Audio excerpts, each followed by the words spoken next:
तो दोस्तों जय श्री राम, आपका मेरे चैनल में एक बार फिर से स्वागत है भाई। आज हम डिस्कस करने जा रहे हैं, यानी कि आज मैं आपको बताने जा रहा हूं भाई अपनी टाटा पंच का ओनरशिप रिव्यू, जो कि तकरीबन 6000 किलोमीटर के आसपास चल चुकी है। इस गाड़ी में क्या अच्छा है, क्या खराब है, और इसकी माइलेज कितनी है, इंश्योरेंस की कॉस्ट कितनी आती है, सर्विसिंग जो सबसे ज्यादा लोगों को परेशान करने वाली चीज है वो इसकी कितनी आती है, ये आज मैं आपको सारी चीज बताने जा रहा हूं, जो कि आपको इस कार को परचेस करने के लिए एक डिसीजन मेकिंग का काफी अहम हिस्सा वो साबित होने वाली है। तो चलिए आइए अपनी टाटा पंच का ओनरशिप रिव्यू स्टार्ट करते हैं।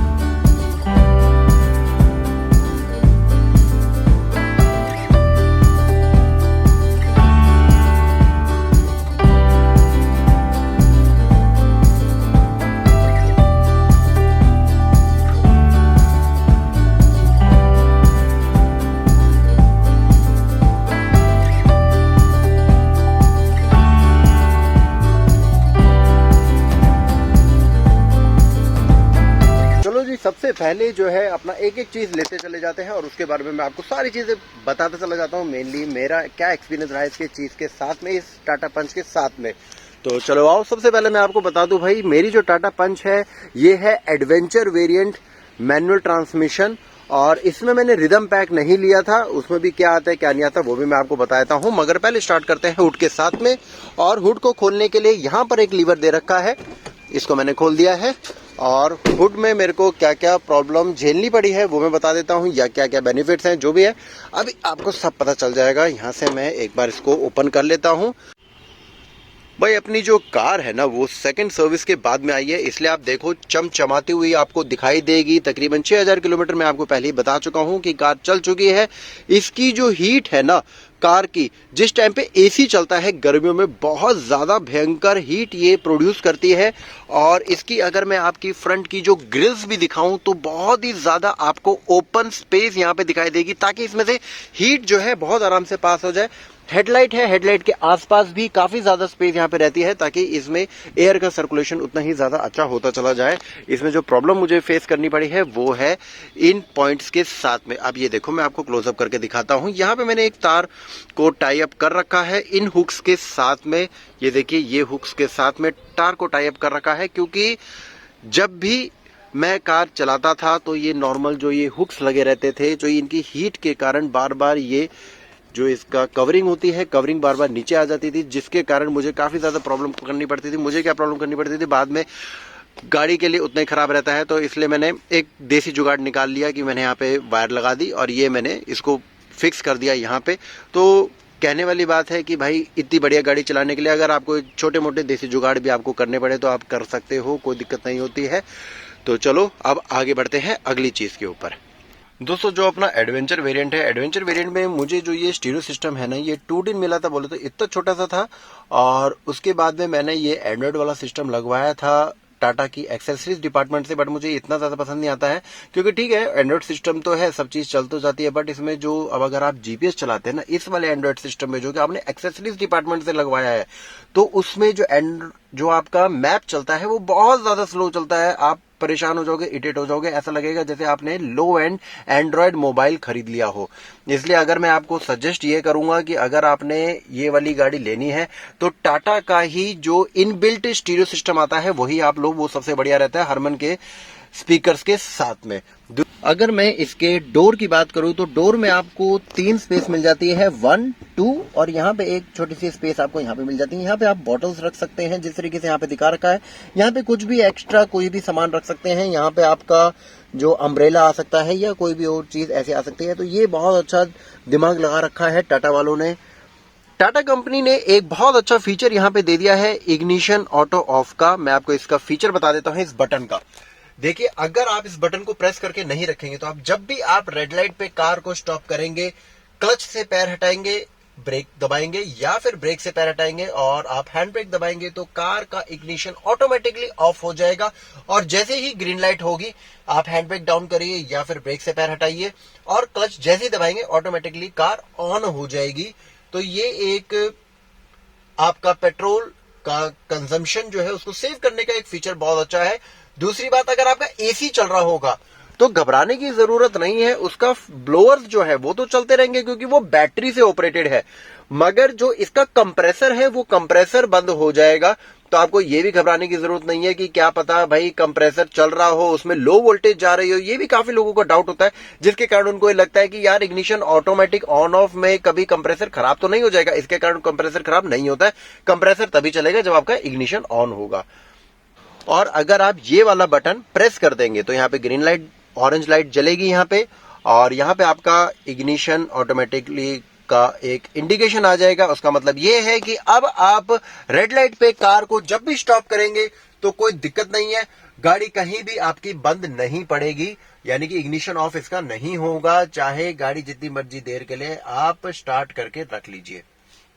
अगला पॉइंट जो है भाई, एक फीचर और इसमें दे रखा है, जैसे बाकी गाड़ियों में दे रखा होता है इकोनॉमी मोड, सिटी मोड, एक स्पोर्ट्स मोड। इसमें स्पोर्ट्स मोड तो नहीं दे रखा है, बट हाँ ये मोड दे रखा है। जो इसका डिफॉल्ट मोड है वो तो रहता है इसका सिटी मोड, और अगर आप ये बटन प्रेस करेंगे तो ये चला जाएगा इको मोड में।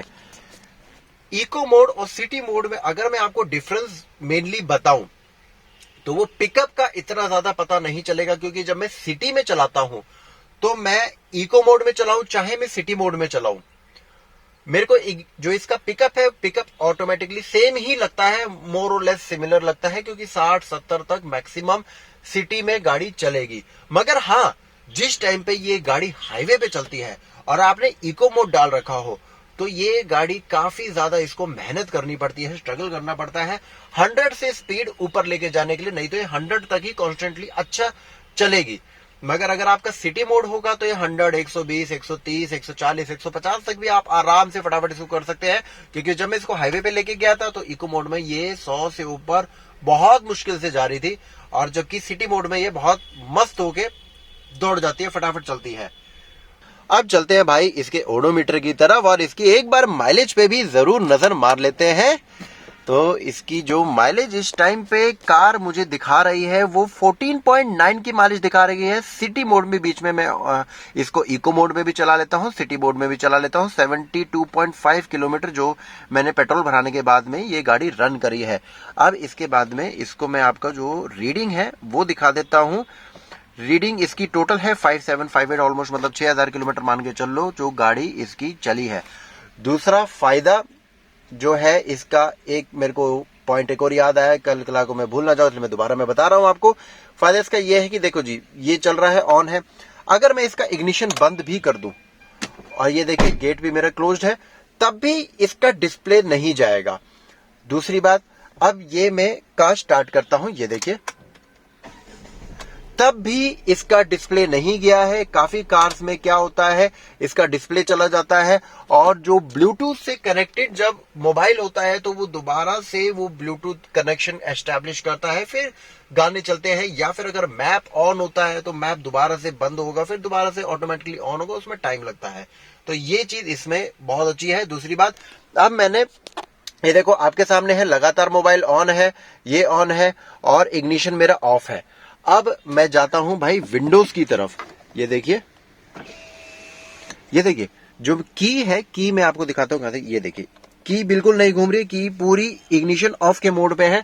बट यहां पे जो विंडोज में पावर है, विंडोज में पावर लगातार रहेगी, यहां तक कि अगर मैं इस की को बाहर भी निकाल दूं, ये देखिए डिस्प्ले ऑफ हो चुका है, की मेरे हाथ में है, तब भी इसमें पावर रहती है। ये देखिए कुछ सेकंड्स तक इसमें पावर रहती है, ताकि आपको इग्निशन ऑन करके ना रखना पड़े इसको ऑफ करने के लिए, जो कि बाकी कार्स में रहता है।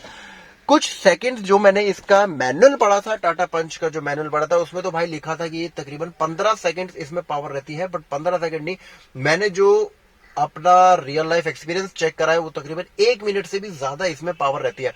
हाँ, अब एक चीज ये दिखाता हूं, ये देखिए ये इसमें पावर है, ठीक है।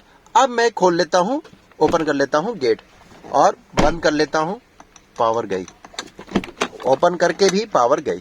तो ये एक काफी अच्छी इसमें इंजीनियरिंग, बहुत अच्छी अव्वल दर्जे की मैं कहूंगा, इसमें बहुत अच्छी इंजीनियरिंग कर रखी है। बाकी मैं इसकी माइलेज की बात करूं, इस टाइम पे 14.9 की माइलेज दिखा रही थी, जबकि ये छोटी छोटी गलियों में से है, सर्दी का टाइम है, तब ये 14.9 मतलब 15 की माइलेज मान के चल लो।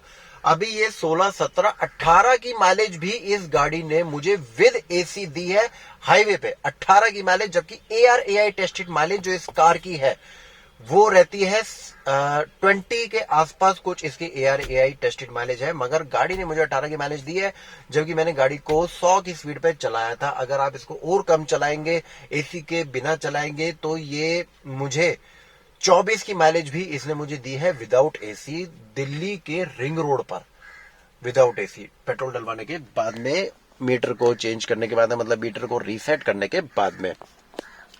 बाकी इसकी जो नॉर्मल माइलेज जो मुझे अपनी गलियों में मिल जाती है, भाई यार ड्राइविंग पैटर्न पे डिपेंड करता है, हर बंदे को माइलेज अलग अलग उसके हिसाब से मिलती है।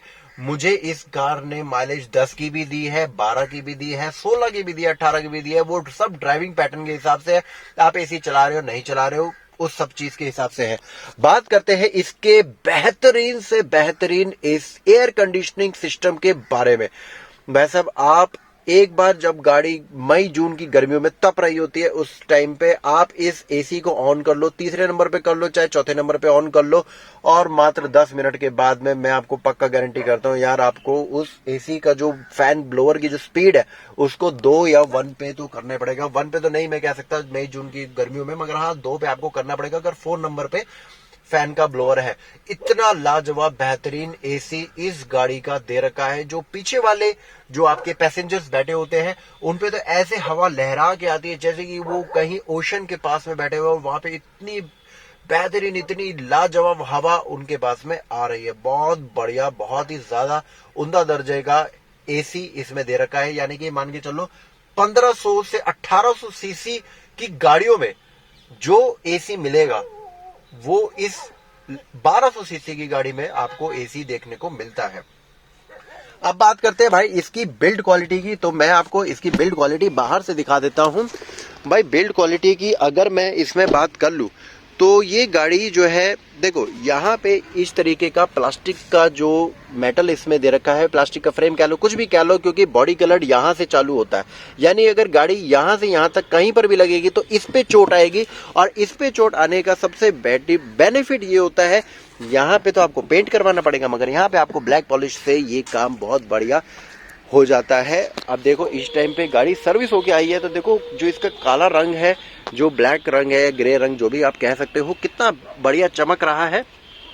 अब इसका एक और एस्पेक्ट अगर मैं इसकी बिल्ड क्वालिटी के बारे में बात करूं तो भाई अगर गाड़ी ठुकती है तो इसमें कितना चोट लगती है, कितना ज्यादा डैमेज इस गाड़ी में होती है, नहीं होती है। देखो अगर आपने मेरी वीडियोस आप फॉलो करते हो, आप मेरे चैनल को फॉलो करते हो, तो भाई आपको पता होगा मैं काफी जिस एरिया में रहता हूं तो वहां पे मेरे को ना कन्वीनियंट रहता है इस छोटी गाड़ी से छोटी छोटी गलियों में से निकालने में, वहां पे गाड़ी टच हो ही जाती है।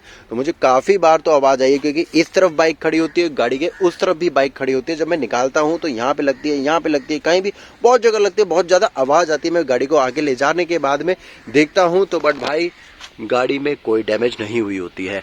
चाहे जो बाइक वाले हों वो लोग हों, उनके डैमेज हो गई हो तो एक अलग बात है। एक बार एक कार को ड्राइवर लेकर गया था भाई, फैमिली भी साथ में पीछे बैठी हुई थी, तो मैंने ड्राइवर से पूछा, यार ड्राइवर भाई आपने क्या यहाँ से टच करी है क्या गाड़ी? कह रहा सर आप अपनी फैमिली मेंबर से भी पूछ सकते हैं, गाड़ी कहीं टच नहीं हुई है। मतलब फिर मुझे अंदाजा ये लगाना पड़ा कि भाई गाड़ी इतनी ज्यादा मजबूत है कि गाड़ी फ्रंट से इस तरफ से टच भी हुई थी, मगर अंदर बैठे पैसेंजर्स को पता भी नहीं चला, क्योंकि नेचुरल सी बात है गाड़ी टर्न होते हुए हुई होगी, यहाँ पे कोई बाइक खड़ी होगी या कहीं दीवार पे पार्क करते टाइम पे शायद गाड़ी टच हो गई हो, जिसके कारण यहाँ पर अगर मैं आप ध्यान से देखो ये स्क्रैचेस है, ठीक है, ये स्क्रैचेस ना बहुत ज्यादा थे, बड़े बड़े हो गए थे, जिसके कारण ये सारा पेंट हट गया था। तो मैंने कंपनी से पता करा, मैंने कहा यार आप एक काम करो, इसको इंश्योरेंस क्लेम में अगर आप लेते हो तो क्या खर्चा आता है? कह रहा सर मैं ना पूरा ये जो बम्पर है, बम्पर आपको पेंट करके दूंगा, 4500 रुपये 4500 रुपीज विद GST वगैरह मैं आपको इसको करके दे देता हूं। अगर आप इंश्योरेंस लेते हैं तो आपको 1000 रुपये देने पड़ेंगे, मगर उसके लिए 4 से 5 दिन के लिए आपको गाड़ी कंपनी में छोड़नी पड़ेगी। तो मैंने उसको ये कहा कि आप एक काम करो, ना तो मुझे 4500 रुपये देने और ना मुझे इंश्योरेंस का क्लेम लेना है, क्योंकि अननेसेसरी का इंश्योरेंस का क्लेम लेके छोटी सी चीज़ के ऊपर और इसका नो क्लेम बोनस में क्यों गवाऊं। तो मैंने उसको ये कहा आप एक काम करो, ये आप भी कर सकते हो। अब एक बार सबसे पहले आप ये ध्यान से देख लो, गाड़ी में ज़्यादा पता नहीं चल रहा है कि कुछ ऐसा लगा हुआ है। मैंने इसको क्या कहा, मैंने कहा यार जितना काफ़ी ज़्यादा स्क्रैचेस ऐसे लगे हुए थे आप इसमें कलम लगा दो। कलम बोले तो इनके पास में जो पेंट होता है, जो कार को पेंट करने के लिए ये लोग इस्तेमाल करते हैं, उससे पॉइंट लेके और कलम लगा के ना पेंट कर देते हैं। और उसके बाद में मैंने उसको कहा कि मैंने कहा कलम लगाने के बाद आप इसको रबिंग कर देना तो बहुत ही ज़्यादा बेहतरीन हो गई है भाई। 5,000 रुपये भी बच गए और काम भी हो गया बहुत बढ़िया, क्योंकि अननेसेसरी के लिए इसके ऊपर मैं दोबारा से रीपेंट क्यों करवाता। जब कल कला को अगर ज़्यादा कहीं लगेगी तो उस टाइम पे क्लेम कर लेंगे, अभी क्लेम करने का कोई फ़ायदा नहीं है। मिनट में या कोई मेजर चीज़ होगी तब की तब देखी जाएगी, भगवान ना करे ऐसा कोई मेजर चीज़ कभी आए। तो चलो आओ इसकी और आगे की डिस्कशन कंटिन्यू करके रखते हैं। चलो आओ मैं आपको इसकी जो बूट स्पेस है, बूट स्पेस भी दिखा देता हूँ।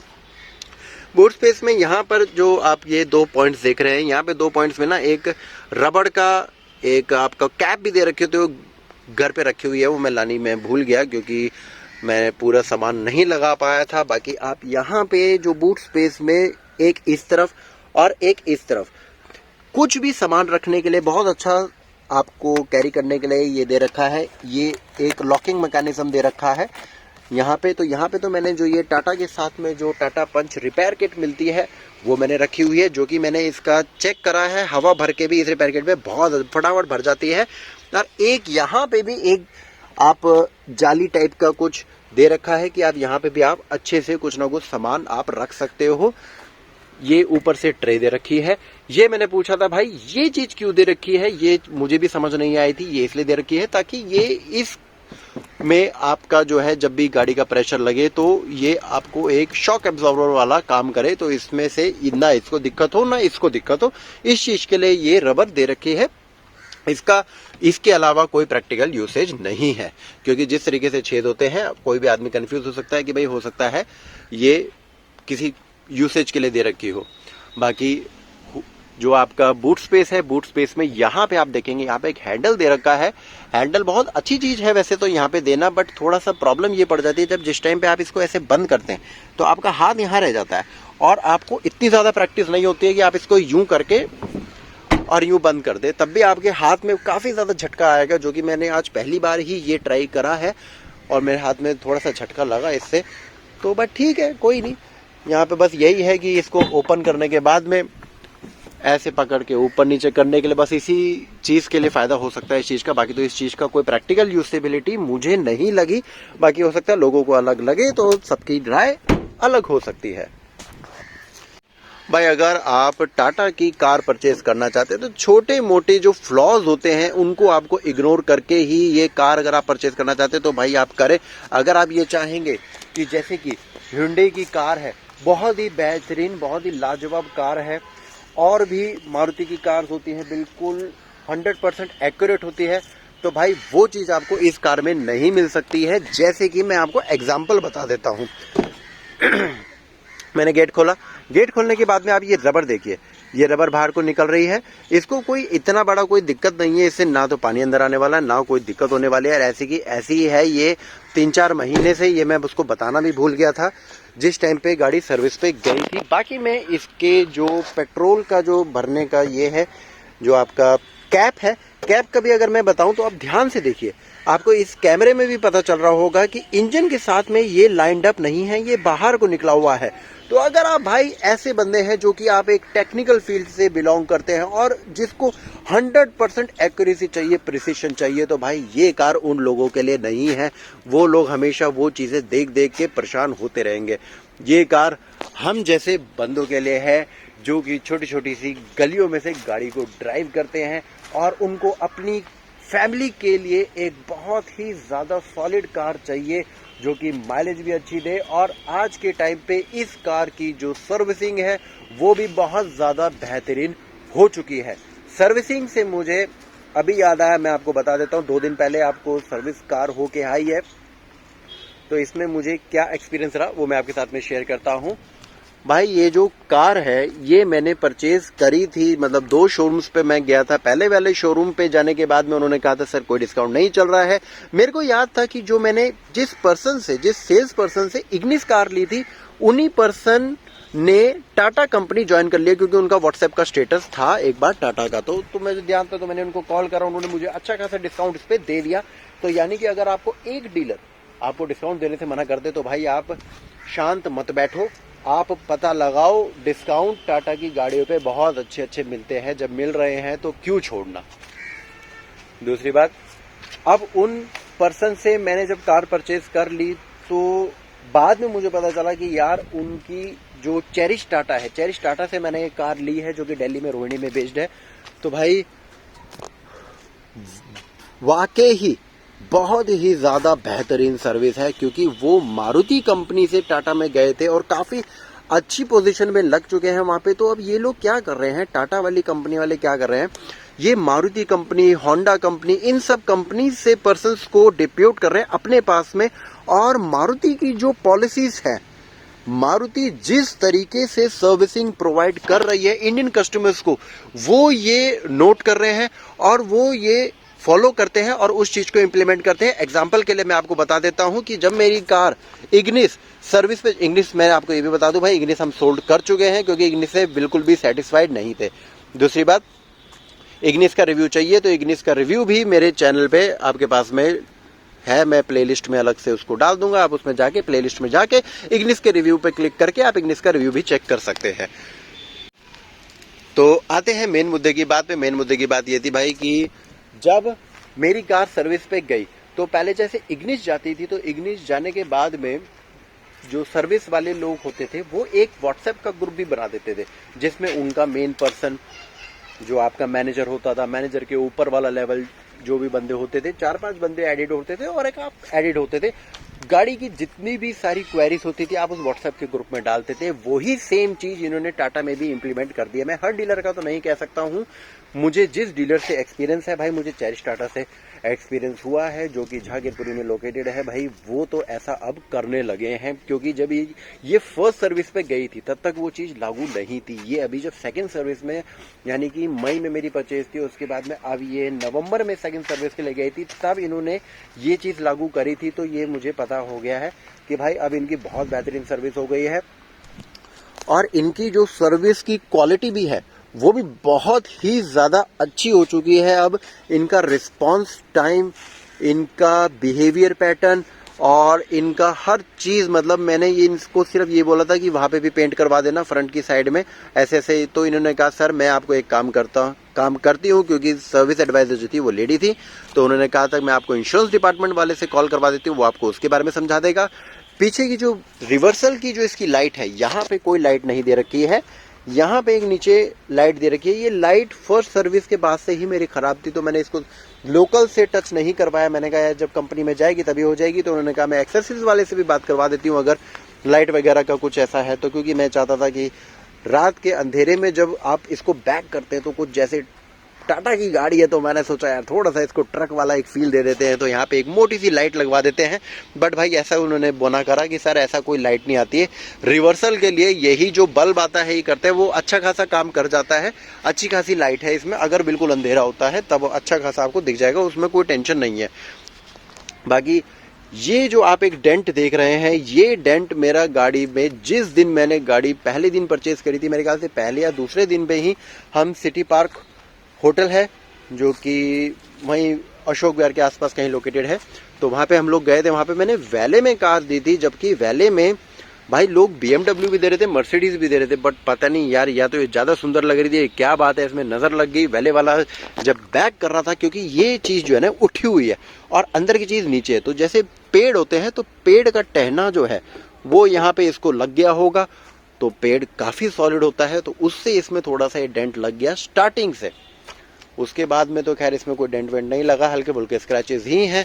बाकी इसकी बिल्ड क्वालिटी अनमैच्ड है, बिल्कुल अनमैच्ड है भाई, कोई तुलना ही नहीं है, कोई गाड़ी इसकी मैच नहीं कर सकती है। बीच में क्या हुआ था, एक बार मेरा ये वाला जो टायर है, गाड़ी घर के बाहर ही खड़ी हुई थी, पंचर हो गया था, तो मुझे इग्निस लेके जानी पड़ी।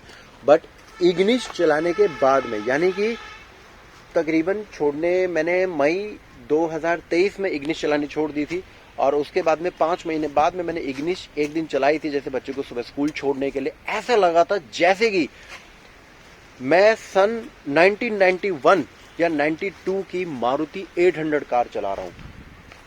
मतलब इससे ज्यादा मैं आपको तुलना और क्या दे सकता हूँ। वैसा मन करा था कि बस उस गाड़ी को मैं वहीं के वहीं छोड़ रहा हूँ, घर वापस बिना लेके आओ। वो इतनी खराब लग रही थी, ऐसा लग रहा था जैसे 91-92 का जो, क्योंकि हमारे पास में स्टार्टिंग में 91-92 का मारुति 800 का भी मॉडल था, तो उसके हिसाब से मैं आपको ये बता सकता हूँ। मतलब कहने की बात है, ठीक है सर्विसिंग वगैरह मारुति कंपनी की अच्छी है, बट जो क्वालिटी है वो चलने के साथ में उतनी डिग्रेड होती चली जाती है उसमें। भाई देखो, कैब वाले चलाना चाहते हैं तो कैब वाले तो कैसे भी चला सकते हैं, 15 साल 20 साल तो गाड़ी चल जाती है, कोई दिक्कत नहीं होती है। 15 साल का ऑफिशियल टाइम है, लोग चलाने को 20 साल भी चला लेते हैं दिल्ली के बाहर तो। बाकी इसकी अगर मैं बात करूं, जो पहला महीना था इस गाड़ी का, वो मतलब तकरीबन 1.5 से 2,000 किलोमीटर जब गाड़ी चली थी, तब तक तो गाड़ी थोड़ी सी हैवी चलती थी, क्योंकि गाड़ी का इंजन बिल्कुल नया था। जैसे ही 2 या 2.5 या मैक्सिमम 3,000 किलोमीटर को गाड़ी ने क्रॉस करा, उसके बाद में जो इस कार में भाई साहब स्मूथनेस आई है, नेचुरल सी बात है, ऑर्डिनरी इंजन ऑयल ही डला हुआ है इसमें। सिंथेटिक आता है इसमें या नहीं आता है वो मैं आपको तभी बता सकूंगा जब ये गाड़ी थर्ड सर्विस पे जाएगी, जिसमें इंजन ऑयल डलेगा। तो भाई गाड़ी ने 3,000 किलोमीटर तकरीबन चलने के बाद में जो इस कार ने भाई साहब स्मूथनेस पकड़ी है, ऐसा मन करता है, इतनी लाजवाब मजेदार गाड़ी हो चुकी है। ऐसे ही ये एक बहुत बेहतरीन कार की पहचान होती है कि कार जितनी चले उतनी ज्यादा स्मूथ होनी चाहिए, ना कि कार जितनी चले उतनी ज्यादा बेकार होनी चाहिए। जैसे कि इग्निस 2 साल में 17,500 किलोमीटर चली थी, यानी कि 17,500 किलोमीटर ही चली थी, और वो इतनी बेकार हो चुकी थी कि भाई आखिरकार हमें उसको सेल ऑफ करना पड़ा। मेरे नाम पे नहीं थी, ब्रदर के नाम पर ही थी, तो उन्होंने आखिरकार वो सेल ऑफ करके, वो और एक अमेज उनके पास में थी, तो वो दोनों सेल ऑफ करके, और सेम जो उसका रीसेल वैल्यू थी दोनों गाड़ियों की, और जो अपना उन्होंने टीगोर परचेज कर ली, तो सेम रेट पे उनको वो गाड़ी मिल गई। इंश्योरेंस की बात करूं तो भाई इंश्योरेंस कंपनी ने ही करा के दिया है इस गाड़ी का। पहला जो इंश्योरेंस होता है, उसके बाद में सेकंड इंश्योरेंस जब होएगा तब मैं उसके बारे में आपको डिटेल बता सकता हूं, बट फर्स्ट इंश्योरेंस की भी मुझे कॉस्ट ऐसा याद नहीं है, क्योंकि वो परचेजिंग प्राइस में ही इंक्लूडेड था। दोस्तों थोड़ी सी वीडियो हो सकता है लंबी जरूर बन गई हो, बट मेरा जो एक्सपीरियंस है वो मैं आपसे बिल्कुल साझा करना चाहता था, और मैंने आपको काफी हद तक बताने की कोशिश करी है, जिससे आपको हो सकता है भाई जब आप परचेज करने जाएं इस कार को, तो आपको एक डिसीजन मेकिंग में ज्यादा हेल्प मिले। अगर आपको कोई और भी डाउट्स हो इस कार के बारे में, टाटा पंच के बारे में, तो आप बिल्कुल कमेंट्स में मुझसे पूछ सकते हैं। मैंने अगर वो जो भी आपके डाउट्स होंगे वो एक्सपीरियंस करा होगा, तो मैं आपको जरूर आंसर करने की कोशिश करूंगा, या फिर कोई नॉर्मल डाउट भी होंगे तो उनको भी मैं जरूर आंसर करने की कोशिश करूंगा। तो भाई मैंने आपको इस आज की वीडियो में इसकी माइलेज के बारे में बता दिया है, एसी के बारे में बता दिया है, स्टीरियो सिस्टम के बारे में बता दिया है, इस स्पेस के बारे में बता दिया। जो मेरे को हुड में दिक्कत आई थी वो हर किसी को ही दिक्कत आ रही होगी, तो बहुत माइन्यूट सी दिक्कत है वो भी बता दिया है। आपके इसमें जो एक्यूरेसी की बात थी वो भी सब चीजें बता दी है। गाड़ी चलने में स्मूथ है, बहुत ही ज्यादा बेहतरीन है। ये जो आप स्टीयरिंग का कवर देख रहे हैं, ये स्टीयरिंग का कवर कंपनी ऑफर नहीं करती है, यानी कि स्टिचिंग वाला, क्योंकि यहाँ पे जो आप इसका हॉर्न देखेंगे, हॉर्न मुझे भाई बहुत टाइम पहले जो मारुति 800 हमारे पास में थी 91-92 की, सिर्फ इस हॉर्न के कारण हल्की सी याद दिलाता है, उसके अलावा मुझे कोई याद नहीं दिलाता है, क्योंकि चलने में बहुत बेहतरीन है। यहां से आप इसको प्रेस करेंगे तो आपका ये हॉर्न चलेगा।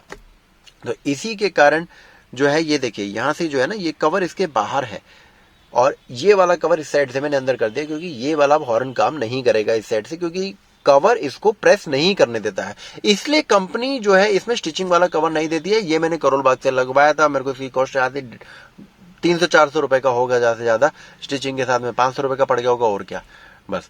मगर हाँ, ये कवर मैं आपको जरूर रेकमेंड करूंगा। एक साइड का हॉर्न छोड़ दो, एक साइड का आपको काम हो रहा है आराम से, कोई दिक्कत नहीं है, बट इससे जो स्टीयरिंग की जो ग्रिप आ जाती है और चलाने में जो बेहतरीन मजा आता है, बहुत ही ज्यादा अच्छा होता है। क्योंकि अगर आप ऊपर से जो फिक्स होने वाला होता है, जिसमें यहाँ पे गैप होता है, वो वाला कवर लेंगे ना, तो उसमें मजा नहीं है यार बिल्कुल भी।